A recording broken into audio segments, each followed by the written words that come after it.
Torcida Tricolor, boa tarde, saudações tricolores.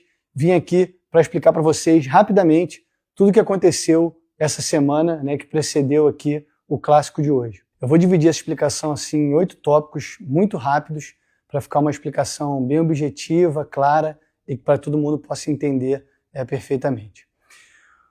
Número 1, razão da decisão. Acho que a premissa principal aqui é de que a alteração do jogo de sábado para domingo não traz, né, nenhum prejuízo efetivo ao Fluminense. Acho que o resultado que a gente poderia ter no sábado, a gente pode ter no domingo, e isso não muda absolutamente nada do que vai acontecer em campo. O que aconteceu e que muita gente criticou é que o Fluminense, de fato, deixa de ter uma vantagem em relação ao rival por conta de um problema que aconteceu na logística dele durante o jogo. E o Fluminense, assim, pela grandeza do clube, o Fluminense nunca dependeu de nenhuma vantagem para enfrentar nenhum rival que fosse do futebol brasileiro. Nossas campanhas nos últimos anos, a colocação que a gente está no campeonato, o que a gente almeja para esse ano, deixa muito claro que o Fluminense, em condições normais, disputa com qualquer time do Brasil.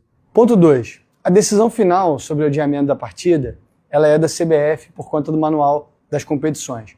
O Fluminense foi consultado pelo Flamengo, pela própria CBF, já dispunha do aval da Polícia Militar, da Globo, e o Fluminense, quando analisou o pleito, partindo da premissa de que não teria nenhum prejuízo efetivo ao clube, viu razoabilidade nos argumentos trazidos pelo Flamengo. Essa razoabilidade deriva de um atraso na logística, a gente que está no meio do futebol sabe que é muito difícil quando atrasa os voos, e ainda esse mês o Fluminense teve um problema muito parecido no jogo em Belém contra o Remo. O nosso avião, a gente teve a informação de que iria atrasar por volta de 5 horas, entramos em contato com a CBF viu com bons olhos o adiamento do jogo, mas felizmente a gente conseguiu uma outra aeronave e não precisou desse adiamento. Mas, ou seja, é um expediente que o próprio Fluminense poderia ter se utilizado ainda esse mês, quando ocorreu um problema parecido de logística. Ponto 3. Muita gente se pergunta, né, se questiona se essa foi a melhor decisão considerando a reciprocidade, ou seja, considerando que nos últimos anos não houve nenhuma notícia pública de que o Flamengo teria adotado algum ato em benefício do Fluminense. E o que eu posso dizer a vocês que ao longo da nossa gestão, a relação com o Flamengo sempre foi muito boa e sempre houve atos de reciprocidade parte a parte, tanto na gestão do Maracanã como antes dos jogos. A nossa rivalidade é muito restrita às 4 linhas e fora a gente tem uma boa relação. Ponto 4.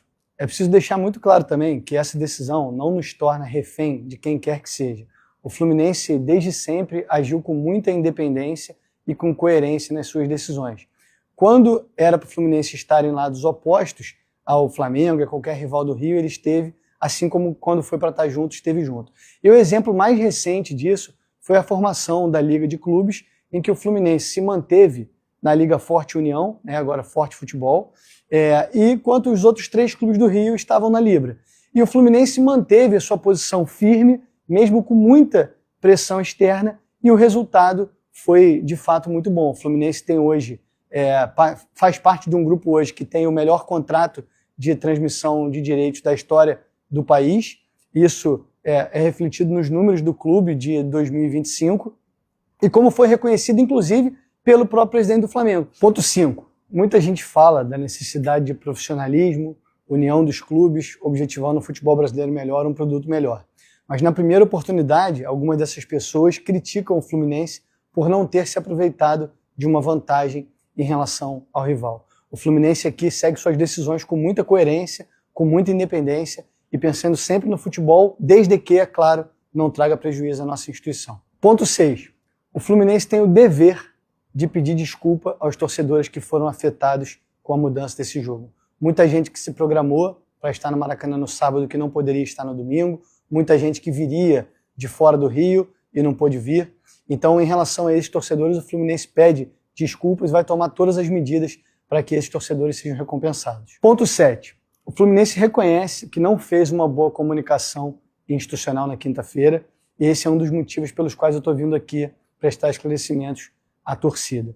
Em relação à crítica do torcedor, eu recebo essa crítica com muita humildade e sabendo que ela é sempre legítima e sincera, porque a torcida é a razão do clube existir. Aquilo que o torcedor sente no momento, em razão da sua paixão, é aquele sentimento natural e que ele expõe, ele vai ser sempre bem recebido por mim.